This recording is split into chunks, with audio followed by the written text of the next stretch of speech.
Arthur London est le survivant exemplaire d'une grande génération. Né en 1915 d'une famille d'artisans à Ostrava, centre minier et sidérurgique de Tchécoslovaquie, à 14 ans, il entre aux jeunesses communistes, dont il devient secrétaire régional. Réfugié à Moscou après plusieurs séjours en prison, il s'engage en 1936 dans les brigades internationales et combat en Espagne jusqu'à la chute de la Catalogne. Entré dans la résistance en 1940, il est déporté à Mauthausen en 1944. Vice-ministre des Affaires étrangères de Tchécoslovaquie en 1949, Arthur London est arrêté en janvier 1951 en même temps que le ministre Clémentis et jugé dans le procès dit du centre de conspiration contre l'État dirigé par Slansky.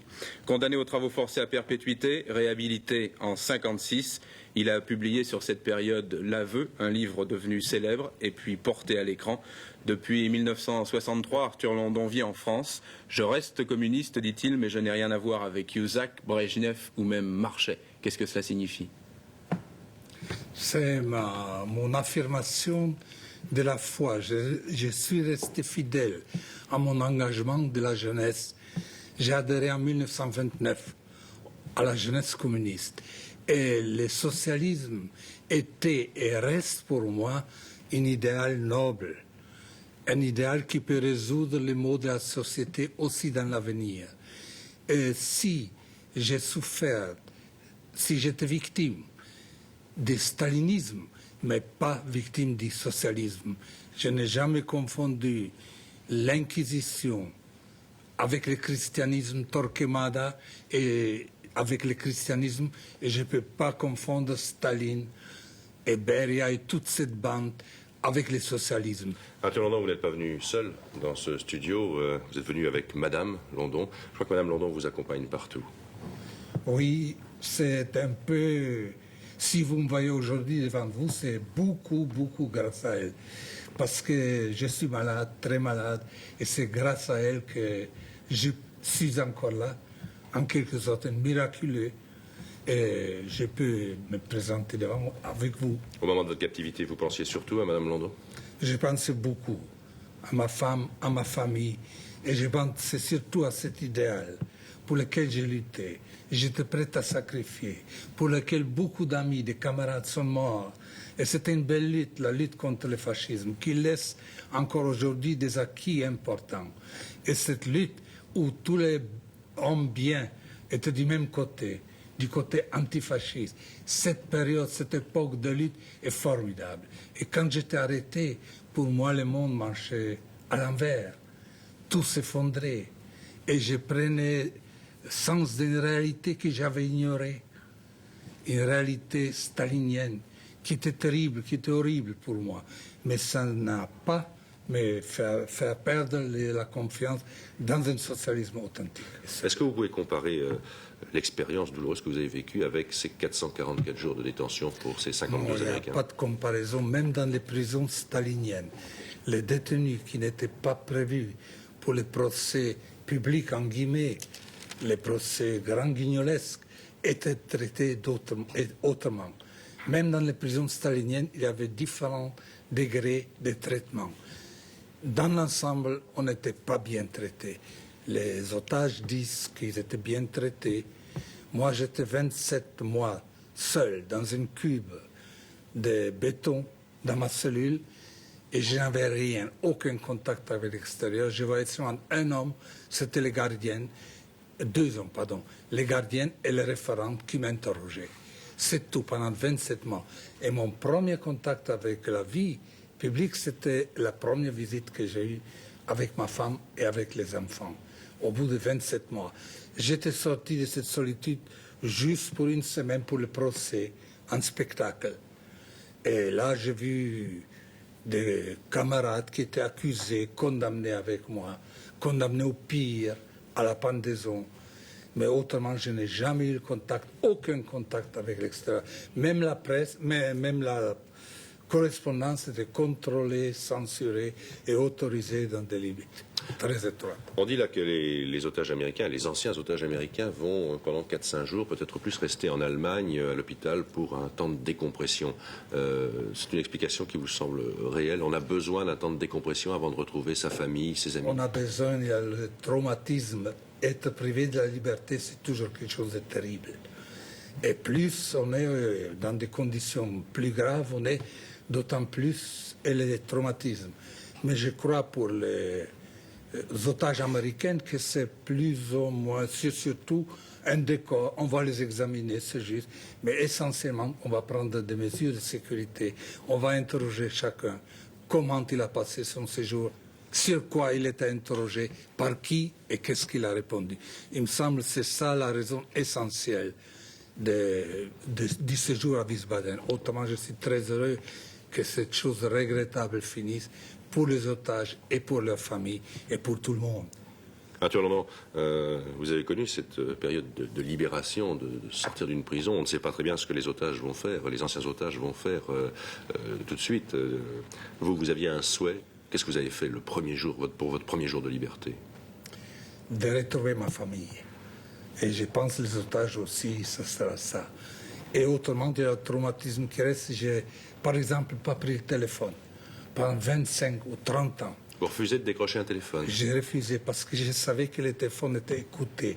Avant mon arrestation, après ma réhabilitation, et même on a installé une sorte de micro dans le téléphone qui captait tout ce qui était dit dans la pièce, pas seulement les conversations même. Alors c'est un exemple. Arthur Landon, nous avons beaucoup parlé de liberté depuis le début de cette édition d'Antenne de Midi, de liberté aussi, de privation de liberté. Vous avez connu la privation de liberté. Est-ce que l'on peut oublier cette épreuve? Comme je vous ai dit déjà, on peut difficilement oublier tout. Il reste beaucoup de choses, c'est tout. Si l'emprisonnement était dur, et il était très dur pour moi, et s'il était long, et il était long pour moi. Mais j'ai eu la chance de sortir en 1956 en liberté. Il y a des camarades qui sont restés jusqu'en 1960, encore beaucoup plus longtemps que moi, et qui sont sortis amnistiés.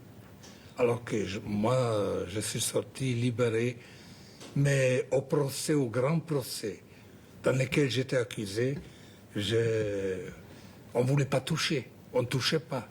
On démontait, on relâchait, moi, Haïdou, on était 3 survivants. Nous 2, on était lâchés et retrouvés la liberté. C'était une grande chose. C'est une chose extraordinaire et formidable. Sur ces conditions de détention, quand vous fermez les yeux, par exemple, de temps en temps, quel est le premier souvenir qui vous revient de cette période? Oh, c'est le souvenir de mes camarades qui étaient pendus en premier lieu, qui sont morts, condamnés à mort, étaient pendus le 3 décembre. Vous savez, maintenant, il va faire presque 41 ans de mon arrestation, le 28 janvier. Et puis, le verdict était prononcé le 27 novembre 1952. Le Comité pour la défense des libertés en Tchécoslovaquie, c'est vous qui le présidez, Arthur Landon.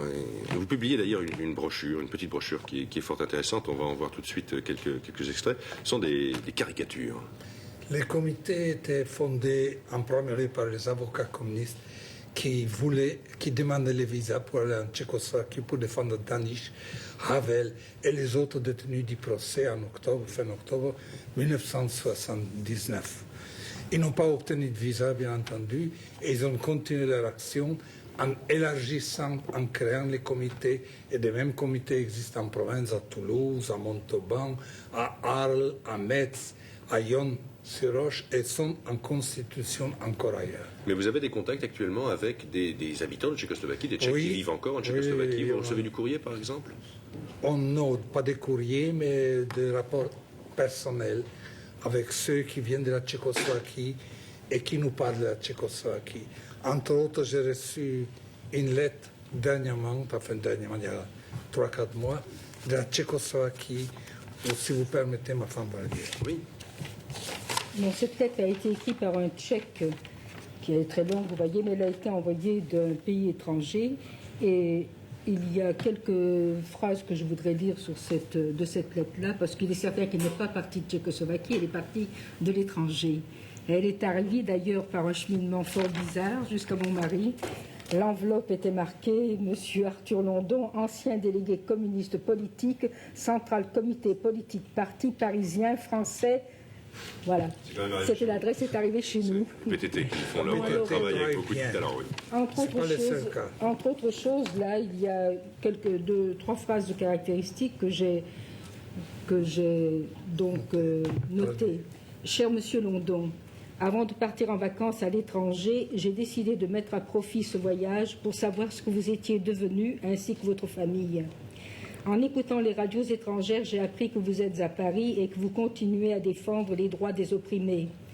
Votre livre, L'Aveu, circule toujours chez nous. Il se transmet comme un livre saint en secret pour éviter qu'il ne soit confisqué.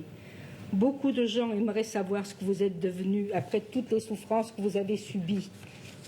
Vous êtes maintenant un homme heureux entre votre compagne courageuse qui a tant lutté pour votre libération et vos chers enfants.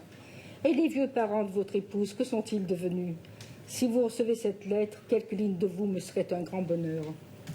Elle était très longue, la lettre, je vous ai pris seulement. Et vous avez pu répondre à cette personne? Oui, j'ai répondu à sa famille. Cette personne était déjà retournée dans le pays et j'ai répondu à la famille. Et j'espère de maintenir le contact. Maintenir le contact. Oui. C'est plus difficile actuellement qu'il y a quelques mois ou les choses... C'est toujours aussi difficile. Toujours aussi difficile de maintenir les contacts. Les visas sont donnés parcimonieusement. Les demandeurs sont triés au volet. C'est toujours aussi difficile. Il n'y a pas de facilité. Au contraire.